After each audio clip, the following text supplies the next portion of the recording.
As we do this time every week and talk some high school baseball. Good morning, Kevin. Good morning, Sully. How's it going, bud? Going all right. Things are, things are shaping up. We're getting into May, so things are looking good. Before we get started, where would you put yourself in the South Jersey sports media draft? Well, I knew that was coming, and you let's just say, I don't know how many people are in the first. What's the depth of the first round? Well, 20, you'd have 29? to consider print reporters, radio guys, TV. Guys like Frankel, Gill, Tom Williams, McGarry, yourself. So it's gonna be. Might have to come up with a mock draft here this weekend. The more I thought about it, I was like, I'm gonna have trouble making the top 10 here. I think I could go in the first round. So Oh, definitely. I'd say somewhere in the top 5. Me and Cole will have to come up with our list, but with the stuff you crank out every day and covering high schools as well as pro, you got the resume. All right. Well, I appreciate that. So that I'll leave it up to whoever would like to draft me. I'll be happy to play for their team. Nice. Very politically correct. There you go. So yeah, we got a bunch going on with high school baseball. I was out yesterday at Atlantic City, and Jordan Sweeney from Egg Harbor Township, we talked earlier about him. What a day. He pitched a no-hitter, 3 hits, 2 homers, grand slam, 7 RBIs. I've never had a day like that in my life playing baseball. Maybe in the backyard playing wiffle ball, but I don't even think wiffle ball had that much success in one day. No? Oh, man. It might have taken four games against my brother to come up with those stats. Well, I think with Jordan Sweeney is he's not. This is not so surprising. I mean, to do it all in one game, yes, is kind of surprising because you've got to have everything working for you on one day to be able to do something like that.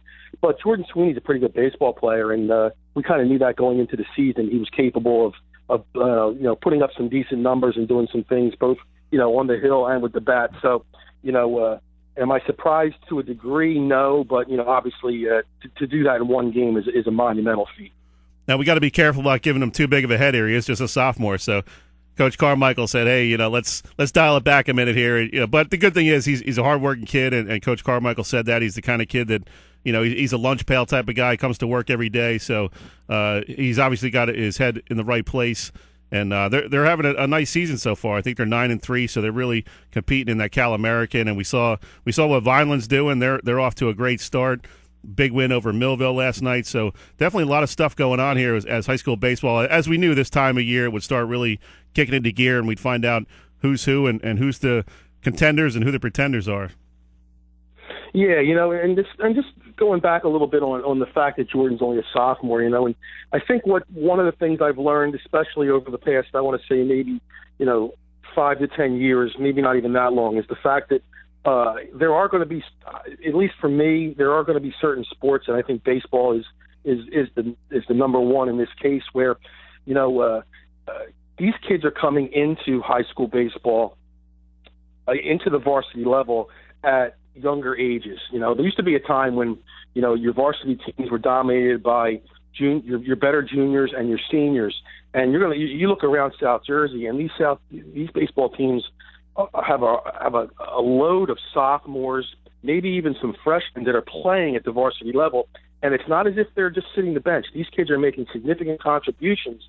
They're getting college looks already because they're playing baseball more, maybe not year-round, but obviously they're putting a lot more into it than they may have in the past. And, these kids are coming in prepared, and they've played big, so a lot of these kids have already played in a lot of big games even before they stepped on the field as a high school player. So the stage of high school baseball is not that intimidating to a lot of these kids, and you're seeing that this year. You look at certain teams. You look at Bishop Eustace with Matt Orlando. You look at, like you said, Ryan Sweeney. There's a lot of other teams across South Jersey that have some sophomores playing, juniors, that are really making an impact. So, I think that baseball in particular is one sport where, age may only be the number. That's a great point. Yeah, 'cause I remember when I was in high school, our summer league team, maybe you played 12, 15 games in the summertime. I mean, some of these kids are playing 35, 40 games in their off season. You know, you look at you obviously, I think when you talk summer ball, for me, you know, in South Jersey, one of the most preeminent teams is Gloucester Catholic, or not Gloucester. Well, Gloucester Catholic, yes, but Brooklawn's American Legion team. Yeah, and, definitely. You know, these kids are coming out of a high school season where that Gloucester, the team is predominantly Gloucester Catholic kids. So you look at it from that perspective. You know, they're playing 30-some high school games.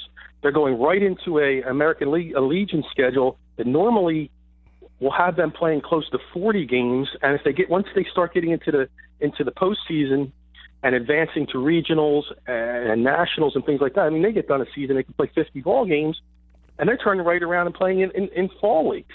So these kids are definitely coming into high school much more experienced than they were back, you know, probably back when we were in high school. Oh, no doubt. I mean, you're talking 75 to 100 games. It would take us, 2 years to get that many games in when I was in high school. Yeah, so if not longer. The experience factor is definitely there, and a lot of teams are reaping the benefits of it. What's your takeaway from this past week? Obviously, Eastern's playing pretty well. Williamstown getting some big wins, so we're starting to see some things shake out. Yeah, Eastern and Shawnee played back-to-back Thursday and Friday. Both games end up being 3-2. Both teams end up defending their home field. You look at a team, Shawnee team, it's playing really well, 12-2, and Brian Anderson after the game,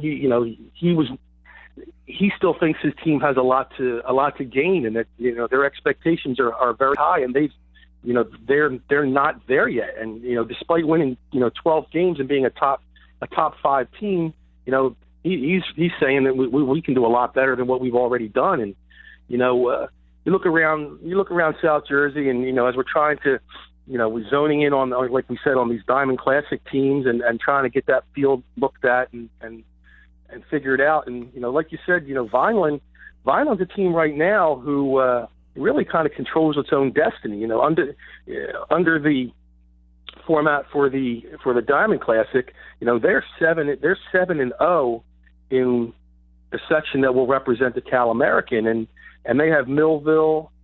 Millville's got 2 losses now, but St. Augustine's right behind them at 5-1. And you can't discount what EHT might be able to do in the next week. So Vineland's got some big games, like Mike McGarry said. Vineland's got some big games coming up, and Vineland can kind of determine their own fate with this Diamond Classic berth if they find a way to knock off St. Augustine at least in one of those 2 games towards the end of next week. So Vineland, I think, obviously right now may be one of the teams in South Jersey that you look at and you say to yourself, I did not see that coming. They've had some easier teams on the schedule, but they've also had some better games that they've obviously shown that they can win. So, they're a team to watch. And then, like you said, in that other division in the Cal, for the purposes of the Diamond, you're right now looking at St. Joe, Holy Spirit, and even Buna, all fighting for that spot. Right now St. Joe holds an advantage, but it's in division games at 8-0, Holy Spirit is at 8-1, and Buna is at 6-2. So they're all going to battle it out this week, and there's only 6 at-large berths, and it's going to be awful difficult for teams to earn those berths. So it's going to be it's obviously a big week throughout South Jersey, and we'll see what happens, but. Like I said, some teams are now, we're starting to see who the top teams are, and it's going to be an interesting next month. Yeah, this is really the fun time of year when you start getting that second round of conference play. Teams maybe they picked up an upset win in the first round. Now you got to face that team again as the schedule turns over again. So we'll start to see is a Vineland team for real? Now they got to go and prove that against St. Augustine twice next week. And, Egg Harbor Township, they had a tough loss against Vineland on Thursday, come back, beat Atlantic City yesterday. So they're on a pretty good roll. So this is really the time of year when you want to start saying, okay, this is the team we need to be here for the next couple of weeks. And Atlantic City coach Brent Beat said that after yesterday's game. He said, look, I told my team we just got a good look at what playoff baseball's like because that team's going to be in the playoffs. So you're really sending the message to your kids like, hey, if you want to do anything here at the end of the season, these are the kind of games where you got to come in and play your best. Yeah, we're like I said, we're seeing the teams, rise to the top, so to speak, right now, and the weather hasn't, April has not been great, and we're obviously going to see a lot more. Teams are going to have a lot more games on their plate, in this next month to kind of see how things work themselves out, but. It's going to come down to like we've talked about all season. It's going to come down to the teams that have some arms. It's going to come down to the teams that can get the timely hits and then get that shutdown inning and and get a W. And it may not be pretty at times, but at this point, that's not what we're worried about. We just need to get we need to get the wins and move on. So it's good. Like I said, the weather's changing. I think we're going to be good now for the next month or so, but. There's obviously going to be some great games down the stretch. Talking with Kevin Minnick of the Courier-Post.